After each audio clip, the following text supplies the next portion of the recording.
PM Narendra Modi कभी कुछ नहीं भूलते और बदला ऐसा लेते हैं जिससे दुश्मन ताउम्र नहीं भूल पाता।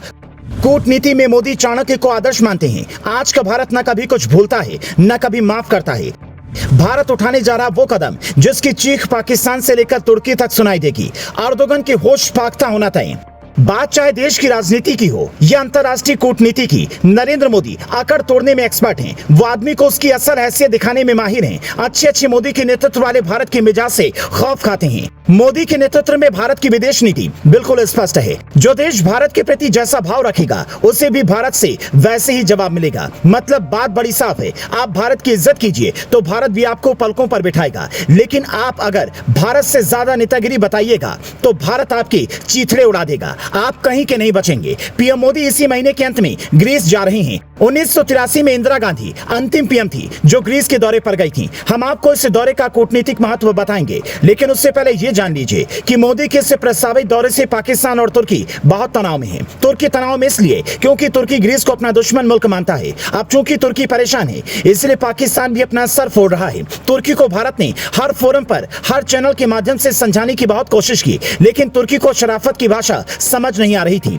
तुर्की लगातार भारत के अंदरूनी मामलों पर दुनिया के अलग अलग टेबल पर भारत के खिलाफ माहौल बनाता रहा। इसीलिए जब भारत को यह लगा कि तुर्की सीधी उंगली से नहीं मानेगा, तो इस बार भारत ने उंगली टेढ़ी कर ली। तुर्की और पाकिस्तान एक दूसरे के दोस्त हैं। दोस्ती का आधार बस ये है कि दोनों देश इस्लामिक मुल्क हैं।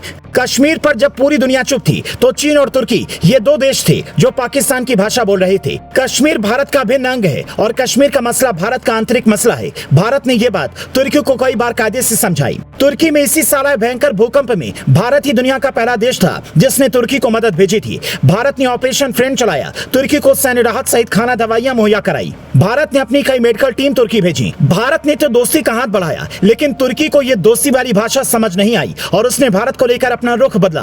तुर्की की दुखती रग है ग्रीस। दोनों देशों के बीच सीमा विवाद है। भारत के पीएम मोदी का ग्रीस जाना तुर्की को सीधा संदेश है, भारत ग्रीस के साथ खड़ा है। भारत और ग्रीस डिफेंस पार्टनर्स भी हैं। अब अगर तुर्की पाकिस्तान की भाषा बोलता रहा तो भारत ग्रीस का सीधा समर्थन कर देगा। तुर्की के एर्दोगन को मोदी का साफ संदेश है, अपनी औकात में रहो, कायदे में रहो, फायदे में रहो। भारत दुनिया की 5वीं सबसे बड़ी आर्थिक ताकत है। भारत दुनिया का तीसरा सबसे बड़ा सैन्य ताकत वाला देश है, लेकिन कुछ देशों को भारत को आज भी 90s के नजरिए से देखने की आदत है। लेकिन 21वीं सदी के भारत ने अब तय कर लिया है कि वो चाहे दुनिया का कोई भी देश हो, भारत उसकी आंखों में आंखें डालकर सच बताएगा। भारत की विदेश नीति और उसके विदेश मंत्री जयशंकर पिछले कई साल से दुनिया के देश को नए भारत से मिलवा रहे हैं। विदेश मंत्री चाहे अमेरिका में हो या फिर ब्रिटेन में, उनका दिया गया बयान हो, यह स्पष्ट करता है कि भारत भी पहले अपना हित देखेगा। भारत की नीति उसके अपने नागरिकों के लिए होगी। मोदी का भारत अब पश्चिम के देशों और अमेरिका को खुश करने में अपना टाइम खराब नहीं करने वाला। भारत दुनिया का सबसे बड़ा बाजार है।